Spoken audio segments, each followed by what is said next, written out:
Students, in the last video, we learned about a person named Charlie who visited a subway railway station, that is Grand Central Station. When he reached the third level, suddenly he mixed up and he got lost there. He found himself in a tunnel. He confirms that nobody knows about the tunnel, that it weighs under the city right there. Another time he visited and he found himself in front of the office building on 46th Street. He gives many examples to prove that in real sense he visited the third level of Grand Central Station. He wanted to prove that the real sense the third level existed and he visited. So we will proceed the chapter further. What happens there with Charlie? What did he wanted to prove in the chapter? Let's read the chapter. He talked about all these to his psychiatrist friends.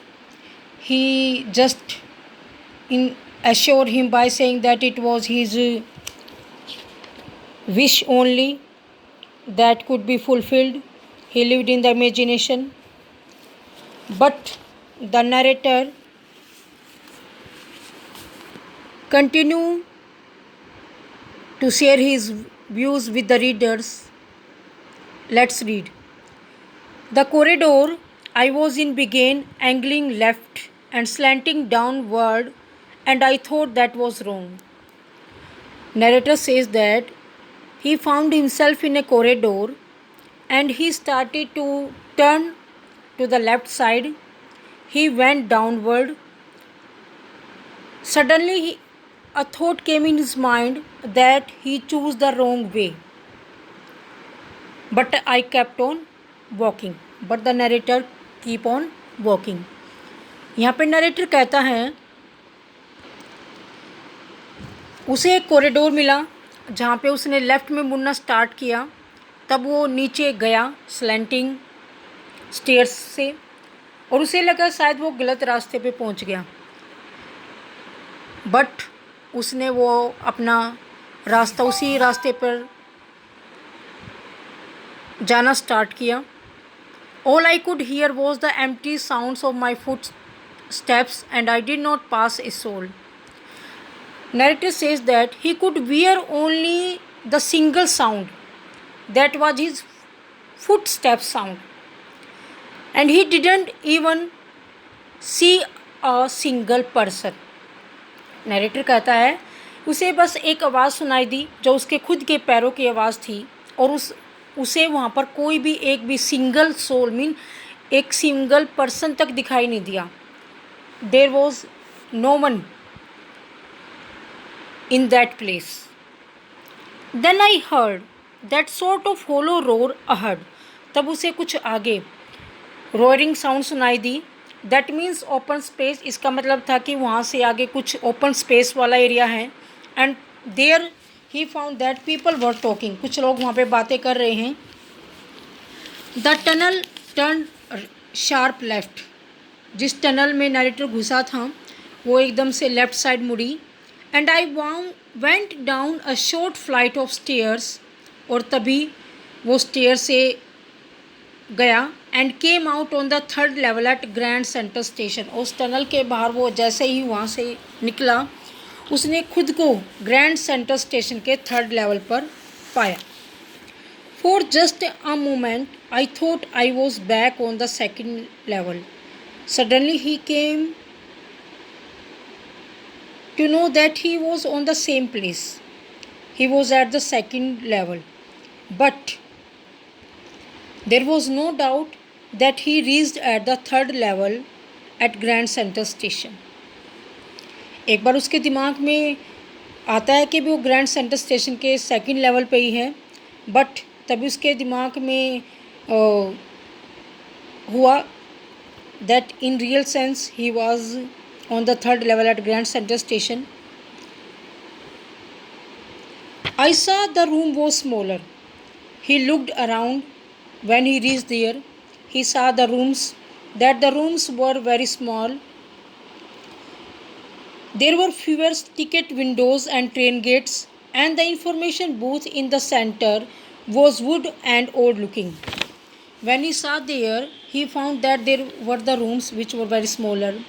There were a few ticket windows, there were train gates, and there was also an information booth in the center which was made of the wood and it was old fashioned.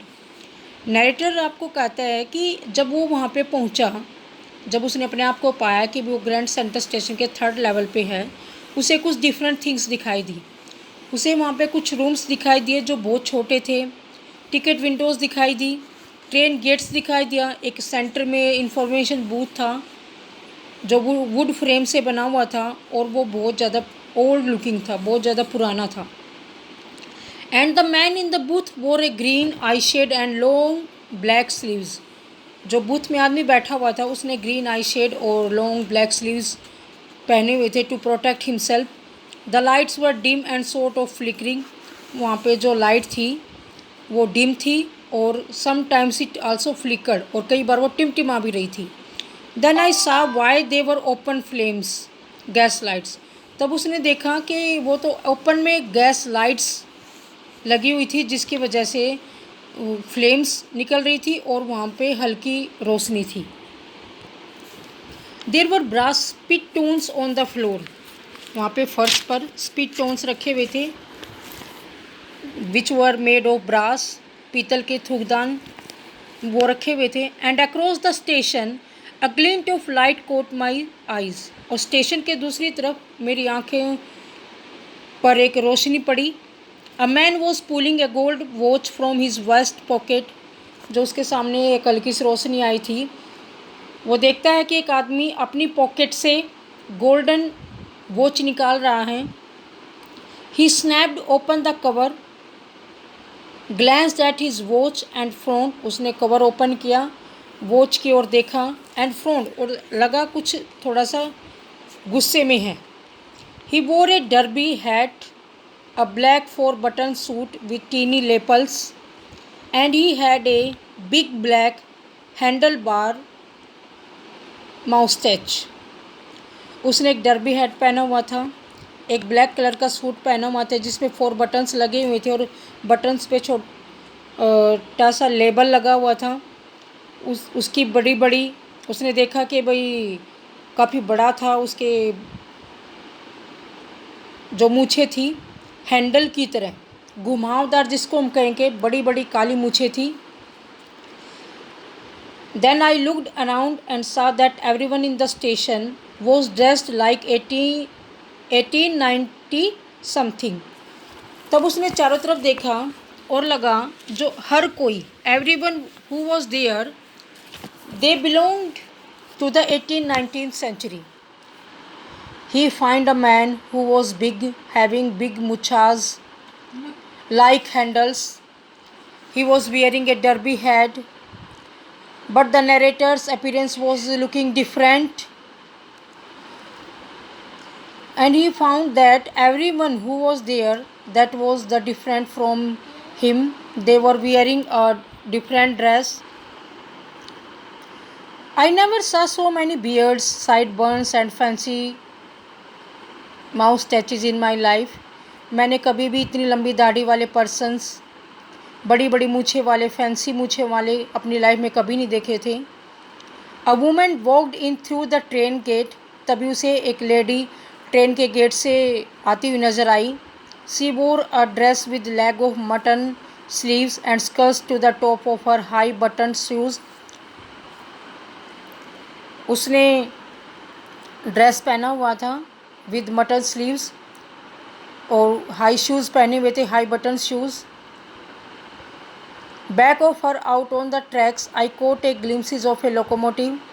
उसके पीछे railway track पर मुझे एक locomotive, एक small train कहा जाता है, वो दिखाई दी। A very small Currier and Ives locomotive, which belong to the company Career and Ives with a funnel shaped stack, जिसकी चिमनी एक फनल की तरह थी, मीन्स फनल कीप की तरह थी. एंड देन आई न्यू, और तब मुझे पता चला. In the paragraph the narrators find a strange atmosphere from its own real modern world. He saw there a different railway station with small rooms. There were train gates and tickets windows also. There was center information booth in the center. The men were wearing a different dress from him. They were having a long beard. Their muchas were very black and like handle. The lady whose appearance was also different. And he also saw there a locomotive train, means a small train, which has the symbol of small Career and Ives. Then he found himself and also thought that in real sense he reached somewhere, means at the third level, at the grand level central station. To make sure, I walked over to a newsboy and glanced at the stack of papers at his feet. इसे confirm करने के लिए कि भी वो दूसरे station के किसी दूसरे लेवल पे आया है, different level means on the third level, he directly move to a news boy who was selling the newspapers. It was the world, newspaper का नाम था the world. And the word has not been published for years. And the narrator remembered that newspaper was not publishing at that time. इस बात को confirm करने के लिए कि भी वो एक डिफरेंट जगह पे आया है, उसे एक न्यूज़ बॉय दिखाई दिया जिसके पैरों के पास पेपर्स के ढेर पड़े हुए थे. न्यूज़पेपर का नाम द वर्ल्ड था और नरेटर को जहाँ तक याद था द वर्ल्ड न्यूज़पेपर बहुत सारे सालों से नहीं छप रहा था. The lead story said something about President Cleveland. जब कहानी आगे बढ़ती है उसके ऊपर प्रेसिडेंट क्लीवलैंड के बारे में द वर्ल्ड न्यूज़पेपर में छपा हुआ था. I have found that front page since in the public library files and it was printed June 11, 1894.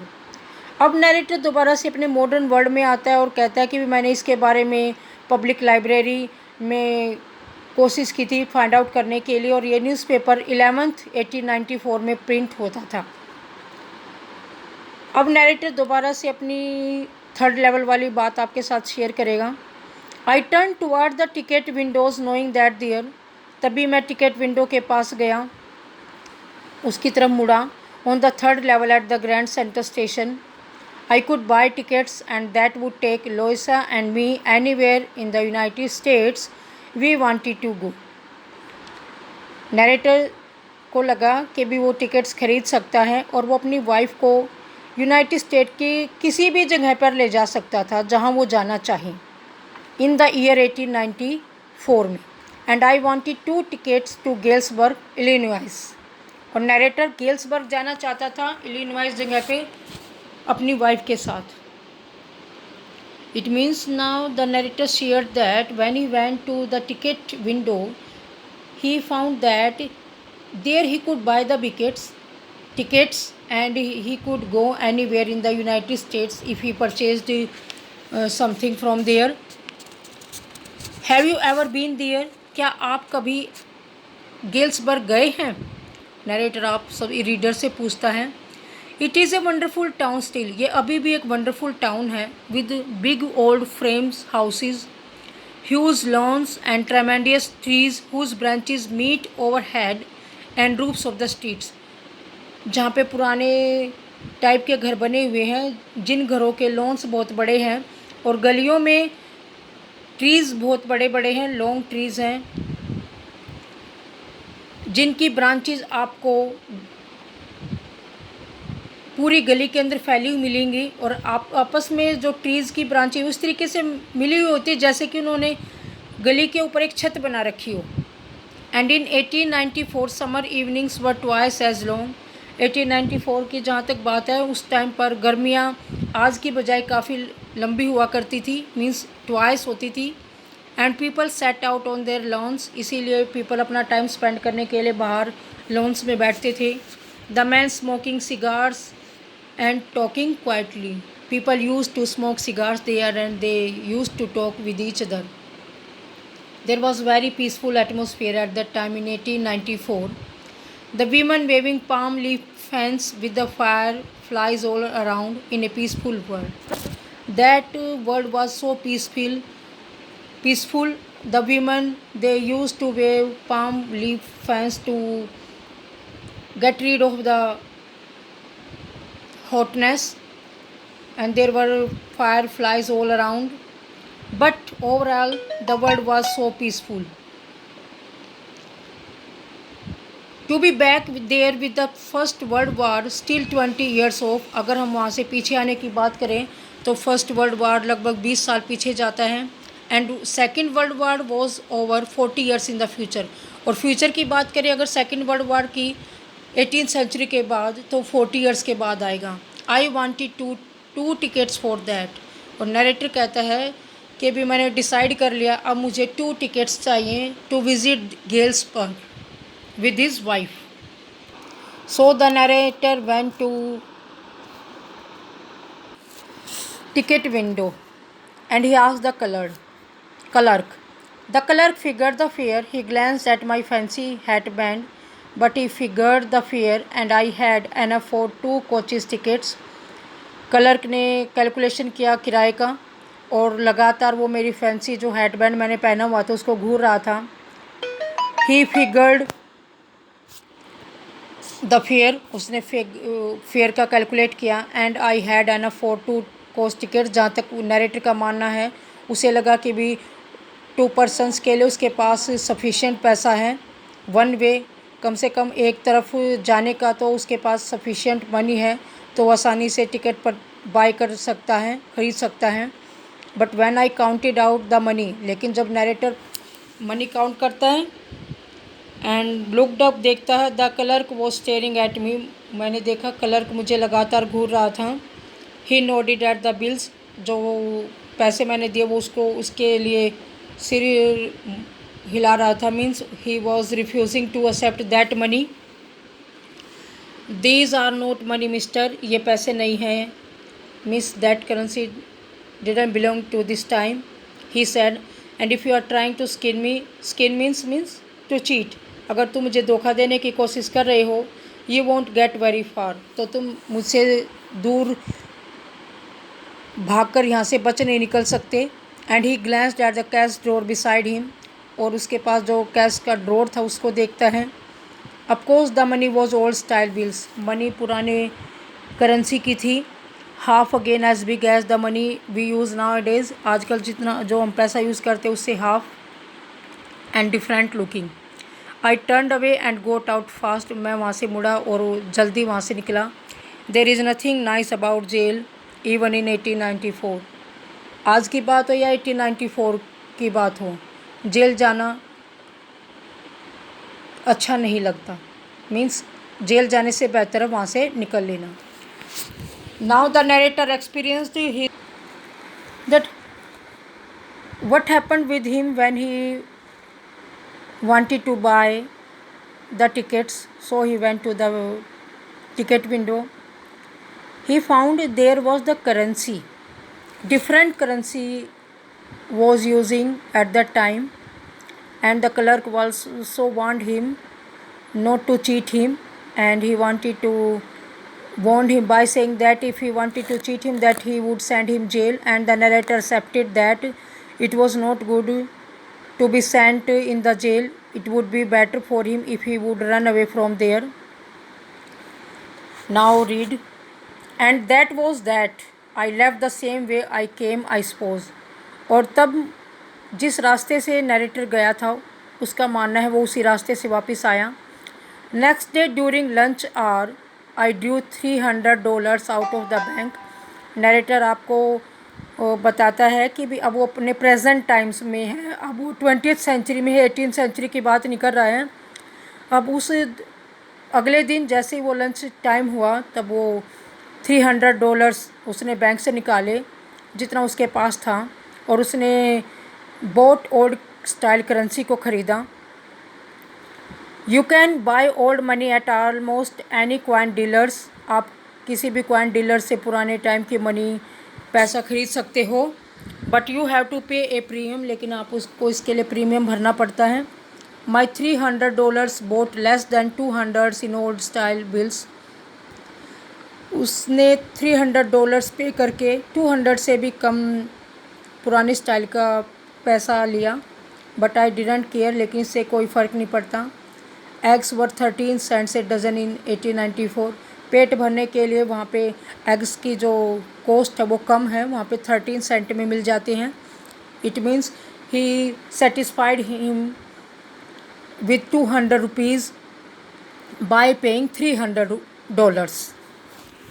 But I have never again found the grand central corridor that leads to the third level, although I have tried often enough. Narrator आपको कहता है कई बार उसने इसके बाद try किया grand central station पे के थर्ड लेवल पे जाने के लिए, और उसे कॉरिडोर को जहाँ से उसने एंट्री की थी उसको ढूंढने की काफ़ी कोशिश की, but he was not succeed to find the third level at grand central station. Louisa was pretty worried when I told her all this. Louisa काफ़ी परेशान हुई जब नरेटर उसको सारी बातें बताता है। And didn't want me to look for the third level anymore. पहले वो नहीं चाहती थी नरेटर थर्ड लेवल के बारे में दोबारा से बात करे, वहाँ पे जाने के लिए ट्राई करे। And after a while I stop. कुछ टाइम के लिए नरेटर भी रुक गया। He stop to find out the third level. I went back to my stamps. दोबारा से वो अपनी स्टैम्प कलेक्टिंग का काम करना स्टार्ट कर देता है। But now we were both looking. But कुछ टाइम के बाद दोनों ही ट्राई कर रहे हैं every weekend, because now we have prove that the third level is still there. Every weekend वो ट्राई करते हैं थर्ड लेवल पे जाने के लिए, क्योंकि अब उनके पास प्रूफ है थर्ड लेवल अभी भी एग्जिस्ट करता है। My friend Sam vernier disappeared when he discussed all these things to his friend, his psychiatrist friend Sam Vanier. Suddenly he found that he had disappeared somewhere. वो कहीं गायब हो गया। Nobody knew where he has gone. किसी को नहीं पता था वो कहाँ गया। But I sort of suspected because Sam is a city boy. लेकिन मुझे उसके बारे में शक था क्योंकि वो एक सिटी बॉय था। And I used to tell him about Galesburg. और नरेटर ने उसके साथ कई बार डिस्कस किया था गेल्सबर्ग के बारे में। I went to school there because narrator Galesburg में रहता था तो वहाँ पे स्कूल में भी जाता था। ही always sad he like the sound of the place. उसने बताया कि वो कितना पीसफुल और प्लीजेंट प्लेस है रहने के लिए। And that's where he is all right in 1894। और शायद ऐसा हो सकता है सेम वेनियर 1894 में वापस चला गया हो 18th सेंचुरी में। Because one night fussing with my stamp collection. क्योंकि एक रात जब मैं अपनी स्टैम्प कलेक्शन को देख रहा था, I found well do you know what A first cover is. मैंने कुछ पाया और फर्स्ट डे कवर जैसा कुछ। क्या आपको पता है फर्स्ट डे कवर क्या होता है? One a new stamp is issued. जब कोई एक नई स्टैम्प इशू की जाती है, स्टैम्प कलेक्टर बाय सम। कुछ स्टैम्प कलेक्टर्स जिनकी हैबिट्स होती है स्टैम्प कलेक्शन की, वो ख़रीद लेते हैं and use them to mail envelopes to themselves on the very first day of sale. और first day of the sale means जिस दिन उसकी सेल होती है उस टाइम पे वो अपने आप को वो एनवलप स्टैम्प लगा के उस पर अपने आप को मेल कर देते हैं। And the post mark proves the date. और पोस्ट मार्क मीन्स जो पोस्ट मास्टर है वो अपनी स्टैम्प उस पर लगा देता है फर्स्ट डे कवर के सिंबल के रूप में। The envelope is called a first day cover. They are never open. वो कभी नहीं खोली जाती। You just put blank paper in the envelope. क्योंकि उसके अंदर एक खाली एनवलप रखा जाता है, पोस्ट मास्टर उसके ऊपर स्टैंप लगा देता है और वो खुद जो बायर है अपने को मेल कर देता है as a symbol of the first day cover. That night among my oldest first day covers I found one that should not have been there. उस रात जब वो अपनी सभी कलेक्शंस को वो सर्च आउट कर रहा था तो उसने एक सबसे पुरानी एक फर्स्ट डे कवर वाली स्टैम्प मिली। मैंने देखा और उसे पाया कि जो फर्स्ट डे कवर वाला जो एनवलप है that should not be there, वो वहाँ पे नहीं होना चाहिए था, बट देयर इट वॉज, लेकिन वो उसके कलेक्शन में था। It was there because someone had mailed it to my grandfather, ऐसा इसलिए था क्योंकि वो कभी पहले पुराने टाइम में मेरे ग्रैंड फादर को मेल किया गया था at his home in Galesburg. Galesburg में जब उसके दादाजी रहते थे तो वहाँ पर उनको सेंड किया गया था। That's what the address on the envelope said, क्योंकि उस एनवलप के ऊपर वही एड्रेस लिखा हुआ है। It had been there since July 18th 1894। The post mark showed that, stamp जो लगी हुई थी उस पर डेट लिखी हुई थी 18th July 1894। Yet I didn't remember it all, बस उससे पहले उसे याद नहीं आया कि उसने पहले कभी उस स्टैम्प को देखा होगा। The stamp was a 6 cent dull brown with a brown picture of president Goldfield, उसके ऊपर प्रेसिडेंट गोल्डफील्ड की पिक लगी हुई थी, ब्राउन कलर की थी। Naturally, when the envelope came to granddad in the mail, it went right to his collection and stayed there. स्वाभाविक रूप से ये एनवलप दादाजी के पास मेल के रूप में गया होगा और उन्होंने अपने कलेक्शन में से रख दिया होगा। Till I look it out and opened it, अब मैंने इसको पहली बार बाहर निकाला है और इसको खोला। The paper inside was not blank, it red, paper जो उसके अंदर रखा गया था वो ब्लैंक नहीं था, because usually it happens when someone by first day cover they keep blank paper in the envelope and they mail to itself, but it doesn't happen now. It mailed to his granddad and the paper inside the envelope was not blank, something was written there. There was a address written in that box at the right side, 941 Wilfield Street, Galesburg, Illinois, July 18th 1894, and the name also written there, Charlie. I go to wishing that you were right, मैं चाहता था ये accept करना कि तुम right थे। Then I go to believing you were right, और तो मैं मुझे पूरा विश्वास हो गया है कि तुम राइट थे, तुम अपनी बात पे सही थे। And Charley it's true, Charley बात ऐसी है, ये सच है। I found the third level, मुझे भी थर्ड लेवल मिल गया है। Because when the narrator met first time to his friends who was psychiatrist, he told him that he reached at the Grand Central Station and he found himself on the third level. Firstly, his friend denied to accept that there was any kind of third level at the Grand Central Station, but now in this letter he admitted that there was a third level at the Grand Central Station and he also reached there before 2 weeks. I have been here 2 weeks and right now down the street at the Dali's someone is playing a piano and they all are out on the front porch singing Nelly home, and I am invited over for lemonade. Come on back Charlie and Louisa, keep looking till you find the third level, it's worth it, believe me. He says that उसका psychiatrist friend same उसको बताता है कि भी वहाँ वो 2 सप्ताह पहले ही थर्ड लेवल पे पहुँचा है और उसने डेलीज़ की गली में अपने आप को पाया। वहाँ पर अभी भी वो वहाँ पे है और वहाँ पे देखता है कि एक आदमी पियानो बजा रहा है। कुछ एक पोर्च के अंदर कुछ एक लोग खड़े हुए हैं और वो गाना गा रहे हैं, सिंग नेली होम। उसका फ्रेंड उसे बताता है कि उसे भी वहाँ पे इनवाइट किया गया है और वो चाहता है चार्ली और लुइसा दोनों वापस थर्ड लेवल पे पहुँचे, इसलिए वो उनको कहता है कि भी आप थर्ड लेवल पे आओ और अपनी जो सर्चिंग है उसको कंटिन्यू रखो, इट्स वर्थ इट, मुझे विश्वास है कि आप उसको ढूंढ लोगे, मेरा विश्वास करिए। Means in the letter it was written that his friend has also reached at the grand center station and he found himself third level. He also wanted that his friend Charlie and his wife also visit there, so he assured him by saying that it would be very useful for him. Soon they would find the third level at Grand Central Station. It was written inside the envelope on a paper.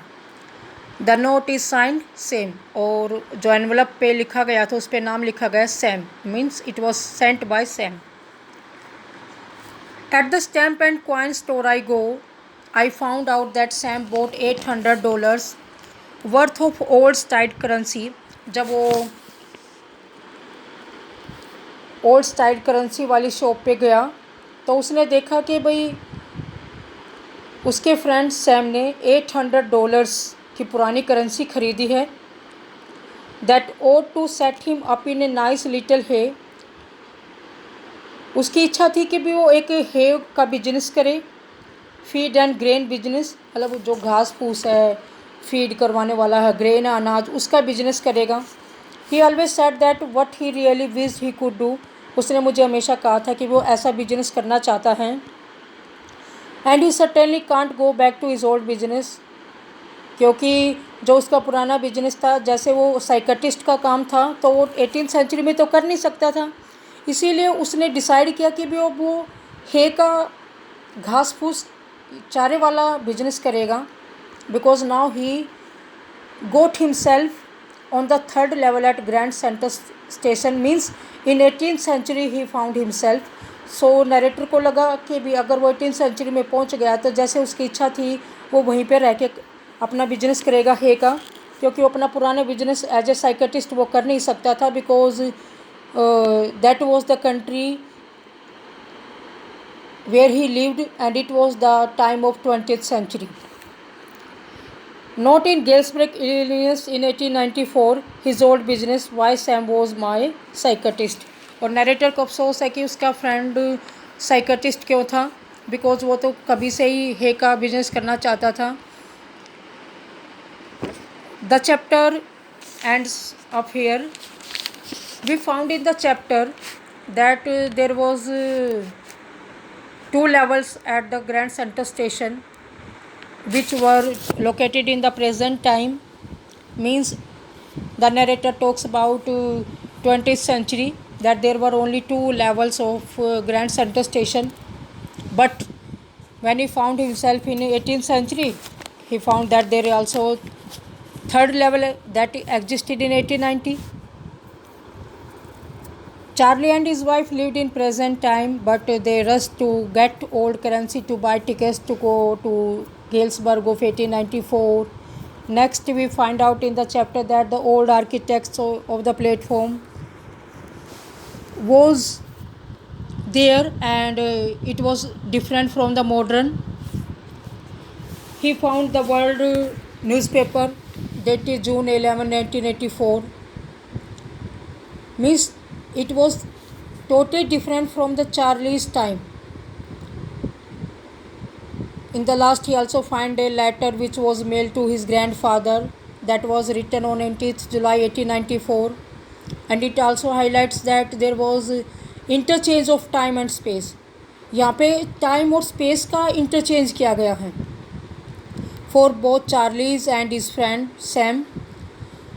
No doubt they belong to the present time, but they visited in the past time. Means it could be with the help of the time machine. It was just confirmed that it would make the visit comfortable. They have traveled from era to another just a matter of time. Means just उन्होंने एक time machine से हो सकता है एक century से दूसरी century में एंट्री की हो. But overall this chapter tells us about that just because of imagination Charlie's was succeed to find out the third level at the Grand Central Station. His friend also visited that place. It was shown later in the chapter. But there we couldn't find the real sense that it really existed. This is the end of the chapter. I hope that everyone would understand the chapter easily.